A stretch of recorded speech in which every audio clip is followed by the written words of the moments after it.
Christian Wood's leaving, so that's fantastic. That's exactly what we wanted to hear because Detroit just have so many things going for them. The Pistons fans, how can we not be excited with everything that's happened over the last half decade or whatever? We passed up on Devin Booker when he wanted to come to Detroit. He was one of the few people that would have wanted to come to Detroit and turn the franchise around. What did we get instead of Devin Booker? Stanley Johnson, bench warmer now. Didn't get any minutes for the Raptors in the playoffs, I don't believe. Also, Donovan Mitchell said he shot better with Detroit than any other team during the workouts. We passed on him for Luke Kennard.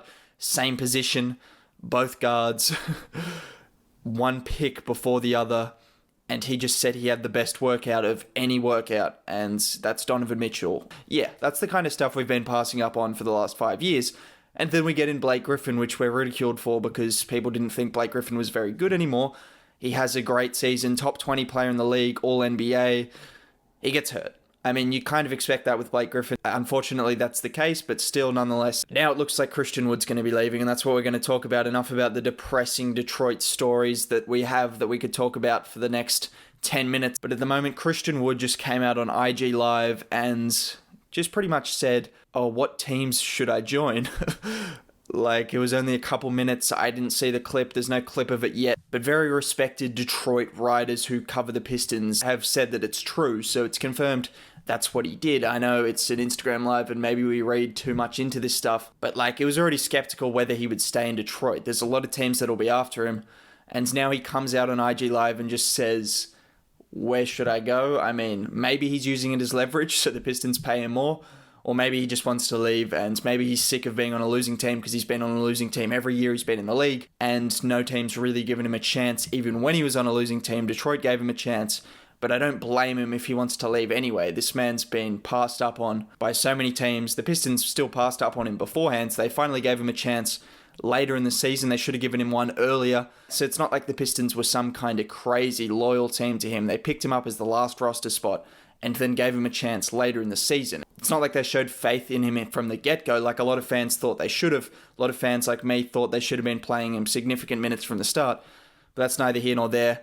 We're now here to talk about the teams that could potentially land him because there's going to be a lot of teams interested in him. And I'm only going to talk about like 5 teams, 5 contenders. I don't think he's leaving Detroit that could offer him probably as much money as anyone else for a team that's not going to compete. I just don't see it happen. He's going to go and at least go to a playoff team, at least an exciting team. Sorry, Hornets fans, I don't think he's going for Charlotte unless you offer him the max, which now that I think about it, yeah, maybe you would do that. I don't know if they even have space. Sorry, I haven't looked into Charlotte's cap space in quite some time. Anyways, before I get into who I think will sign him, who I think should sign him, who I think is going to be interested in signing him, all that stuff, if you could drop a like right now, that would be much appreciated. Sub to the channel, trying to hit a good amount of subs by the end of the year, and it's much appreciated. It takes quite a lot of time to make these videos, and the support really helps. So just liking the video, subbing to the channel, commenting, all of that good stuff really helps out a lot and be much appreciated. Anyways, let's get back into it. Now, before I go any further, supposedly Bobby Marks came out, an ESPN writer, that the target price for Christian Wood would be the mid-level exception, which does leave a lot of teams, that, like the Lakers, like the Mavericks, a lot of teams that have that mid-level exception in a position where they can sign him, and those are teams that I'll talk about. But first, I want to talk about the Boston Celtics. This is a team that tried to trade for him, and although I think the Celtics have quite good depth at the center spot, they have Robert Williams, they have Daniel Tice, and they have the other Williams, Grant Williams, all 3 good players for 3 different roles. Christian Wood provides a bit more. He's a 4 that can play the 5. And in a team like the Celtics, Woods had his problems defensively. That's supposedly why he didn't get much game time to start the season. That's what Casey always was citing for him not getting enough minutes, was his defensive issues. But you've got a team like Boston, you've got a coach like Brad Stevens. They've been one of the best defensive teams in the league every single year. They've got a very switchable team. Tatum, Brown, Smart, Williams. All of these guys can switch onto bigs. They can switch onto wings, guards. These are guys that can switch, and they can probably make up for the defensive frailties that Wood might have, and I'd assume he'd get better defensively joining a team like Boston. Great coaching, great players around him. It's just going to be a better environment for him. And he just hasn't been in the league long enough to really learn all the systems. And he's been bouncing from team to team. So it's not really surprising that he struggled defensively, because a lot of defense is communication. It's a lot of knowing the game plan. It's a lot of just trying to learn it over time. So for him to just jump into the league and expect to be good defensively, that's normally not the case. But what he provides Boston is the shooting. He provides the inside presence, someone that can get to the rim, attack in transition, something they did against the Heat. They got quite a lot of transition points. He can run the fast break. He can dunk. He just provides a lot of energy, spacing, and hopefully potential defense. But I think the potential that Christian Wood has is a reason they tried to trade for him, which is what they did earlier in the season. And the reason they'll probably be at the very least interested in looking to him as a backup or a starting 4 or a 5 going into next year. You then have, the Lakers. I know, the Lakers could get better, and Christian Wood fits that bill. They've got the mid-level exception. They've got the $9.3 million he's expected to receive, and a lot of people have been talking about maybe a Jeremy Grant. I think he'll get more money, so I think Christian Wood fits the bill more. I think Jeremy Grant would be upwards of 12 to 15. So C. Wood, he provides a similar impact, a different kind of player. Grant's more of a perimeter guy. Wood's more of an inside presence, but what Wood does is he stretches the floor.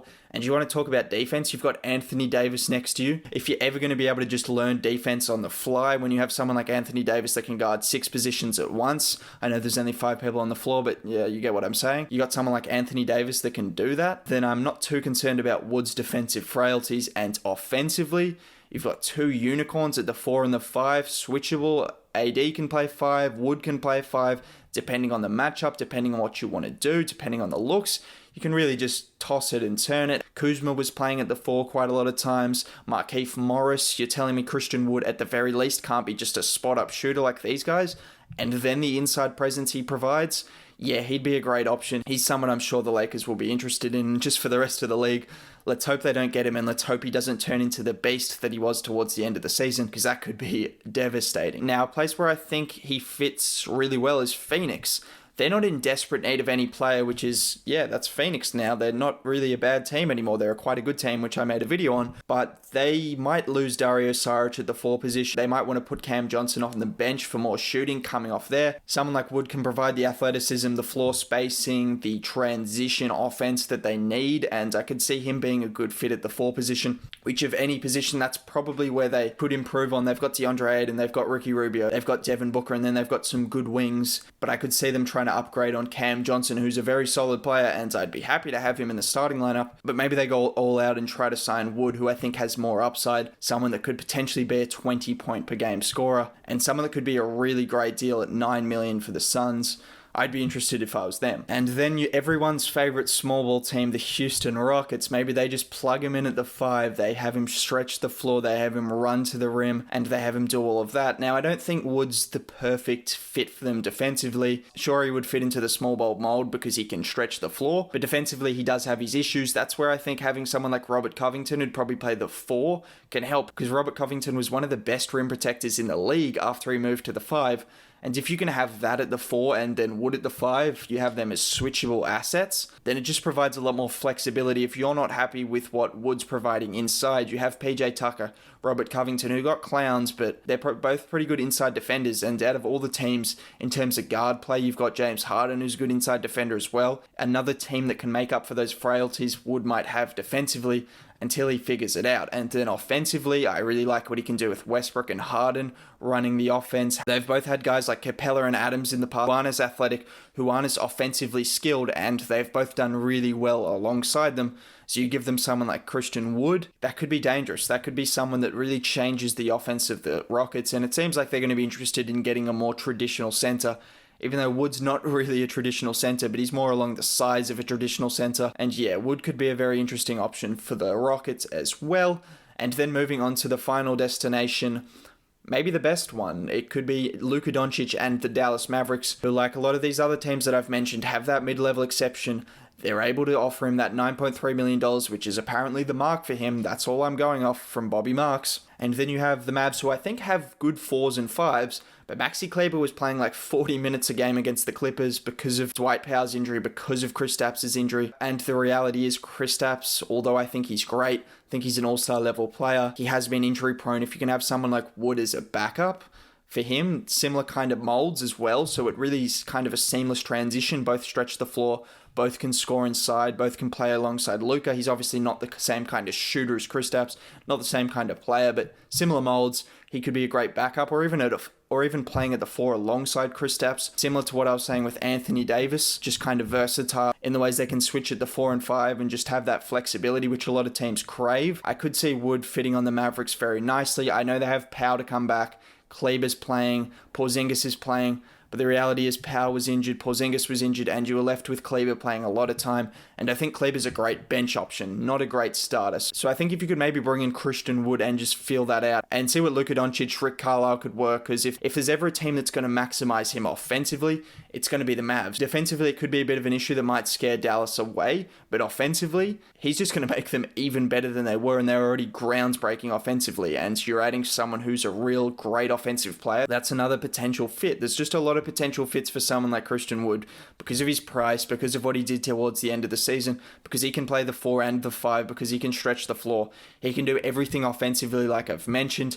Defensively, he's still coming along, but also, like I said, there's reasons for that. There's reasons that he's only still a subpar defender. He's just come into the league, really. He's just played his most significant basketball towards the end of the season, and it's taken him a while to adjust to that. So I can only see his defense improving, and at the very least, I see him being an average defender because of his physical tools. But let me know where you think he's going to go. This was a video that was only made within a few hours because obviously the news just came out not that long ago, so I didn't have time to look through every team's needs and whether they can fit him in and all of that. But I thought I did a decent job at just trying to analyze teams that need a 4, need a 5, need the flexibility, have the money, of course, and some teams that would be interested in picking him up, and the other way around, teams that would be interested in going to, because I think he'll have his fair choice of suitors, and maybe he picks Detroit, let's hope, but unlikely that he does that. So if you made it to the end of the video and you feel sorry for me because I'm a Pistons fan and we never have anything that goes for us, maybe drop a like, subscribe to the channel, let me know where you think he's going to go. That would be much appreciated. Other than that, have a good day. I'll catch you next time.